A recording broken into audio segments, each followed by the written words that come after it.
These visuals are heartbreaking. A devastating flash flood struck the Nepal Tibet border today. Within minutes, powerful currents of water, mud, and debris swept through the area.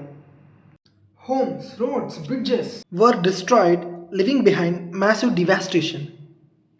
Many lives has been lost. Hundreds are still missing. Rescue teams are working to find survivors. The exact cause of this disaster is still being investigated. But one thing is clear, the Himalayas have witnessed another devastating natural disaster.